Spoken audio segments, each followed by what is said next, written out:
Hi guys, welcome to my channel. তো এখানে আমরা তারপরে মর্নিংয়ে লবিতে ছিলাম। লবিতে যেহেতু গেছিলাম কারণ আমাদের ব্রেকফাস্ট করা ছিল, বেরোনোর ছিল। তো এখানে ব্রেকফাস্টের প্রচুর মেনু ছিল, veg, non veg, fruits, dosa, idli, bread আলাদা জায়গায়, তারপরে নানা রকম আলাদা আলাদা জায়গায় জায়গায় করা রয়েছে, যে যেটা খাবে সব প্রচুর আইটেম থাকে সবসময়।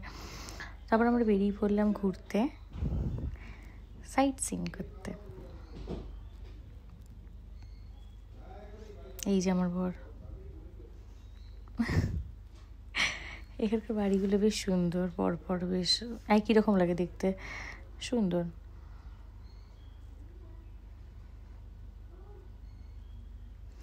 তারপর আমরা ক্যাসেল গেলাম। এই ক্যাসেলটা অনেকের পরিচিত। এই হলো ক্যাসেলের বাইরেটা। এই জায়গাটা সত্যি অনেকের পরিচিত। এই যে এই জায়গাটা, তাই তো? হ্যাঁ, এটা হ্যারি পটারের শ্যুট হয়েছিল এখানে। যারা হ্যারি পটার দেখেছে তারা সবাই জানে। ওপর দিকে ভিউটা বেশ সুন্দর এরকম লাগছিল।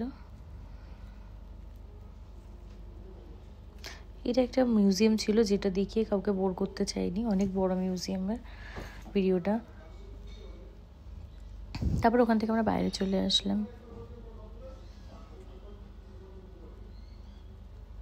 তারপর এটা আরেকটু ওপর থেকে ভিউটা এরকম লাগছিল, বেশ সুন্দর লাগছিল দেখতে। ওয়েদারটাও বেশ সুন্দর, উপর থেকে যে কোনো জিনিসই দেখতে ভালো লাগে। তারপর ছিল এখানে ওয়াইন শপ, যেখানে টেস্ট করতে দিচ্ছিল ফ্রিতে। আর সেখানে আমার বর হাতে নিয়ে কী করছিল আমি জানি না।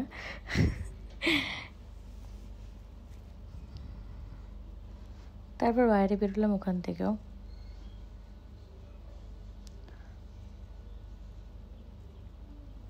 সবার জন্য অ্যাকচুয়ালি ওয়েট করছিলাম, এখানে আসবে তারপর বেরোবো। তারপর এটা ওর পাশে একটা মিউজিয়াম ছিল, ওটাতে গেছিলাম। ওটাতে ক্যামেরা করা বারণ ছিল। ওখান থেকে বেরিয়ে গেলাম আমরা সোজা আইসক্রিম পার্লার। যদিও আমি আইসক্রিম খাইনি, কারণ আমার ঠান্ডা লেগেছিল।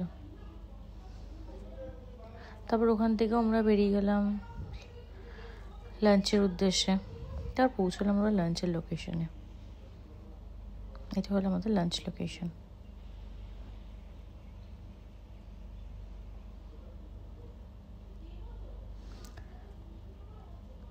অক্টোপাস খাওয়ার আমার ইচ্ছে ছিল, আমি ওখানে গিয়ে খেয়ে নিয়েছি, একটুখানি টেস্ট করেছি। তারপর বরকে ফোর্স করছিলাম যে প্লিজ একটু খা, প্লিজ একটু খা, দেখ কেমন লাগে। তো ভেবেছিলাম ফটো তুলছিলাম, তারপর দেখলাম ভিডিও করছি। তবে তখন টেস্ট না করলেও একটু পরে করেছিল, টেস্ট করে দেখেছে।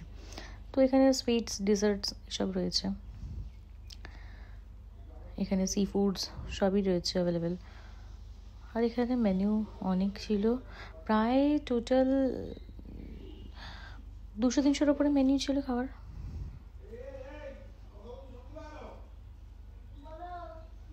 তারপর ওখান থেকে আমরা লাঞ্চ করে বেরিয়ে গেলাম। এটা ছিল একটা শপ, যেখান থেকে লোকে গিফটস এনা হানা টানা কিনছিল। তারপরে এই ব্রিটানিয়ার এখানটাতে গেলাম। এখানটাতে যাচ্ছে ওঠার জন্য বেশ একটা ফোন টাইপের দিয়েছিল, যেটা কানে লাগিয়ে তুমি শুনতে পারবে যে কোথায় কী হয়েছিল, কত সালে কী হয়েছিল না হয়েছিল। তো এবার আমরা জাহাজটাতে উঠবো।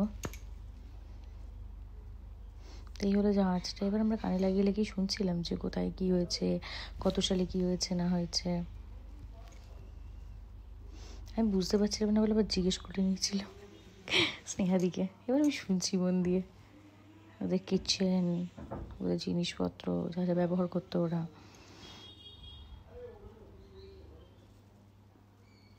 ওদের ডাইনিং প্লেস,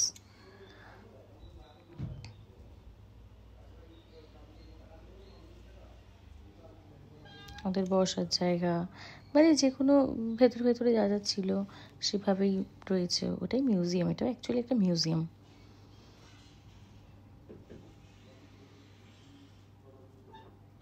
তারপর ওখান থেকে আমরা বাইরের দিকটাতে বেরোলাম। ওখান থেকে সোজা আমরা বেরিয়ে আসলাম। কিন্তু আমি বেরিয়ে এখানে আবার কী করতে দাঁড়িয়েছিল, যেখানে আমি আমার পর নামিনি। তারপর ওখান থেকে সোজা আমরা চলে আসলাম হোটেল লোকেশন। আমি দৌড়াতে দৌড়াতে কোথায় যাচ্ছিলাম, ও আমার বর, ওই তো। তো দুজন মিলে হাঁটছি, গুটি গুটি গুটি গুটি গুটি গুটি পায়ে পায়ে। তারপরে এটা সন্ধেবেলার আমাদের হোটেলের লবি।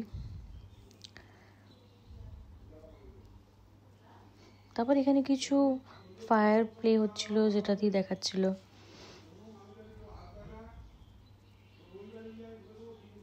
বেশ ট্যালেন্টেড। তারপর পিছন থেকে স্টার্ট হলো আমাদের বাজি ফাটা। প্রচুর বাজি ফেটেছে, আমি বাজি ফাটা দেখতে ভীষণ ভালোবাসি, আর ভীষণ ভালো লাগছিলো। মানে আমি অনেকক্ষণ দাঁড়িয়ে দাঁড়িয়ে, ওই যতক্ষণ বাজি ফেটেছে আমি দাঁড়িয়ে দাঁড়িয়ে বাজি ফাটাই দেখে গেছি, কিন্তু বরকে খুঁজে পাচ্ছিলাম না। আমি একা একা দাঁড়িয়ে দাঁড়িয়ে বাজি ফাটা দেখছি, আর ও অন্য জায়গা থেকে দাঁড়িয়ে দাঁড়িয়ে বাজি ফাটা দেখছে।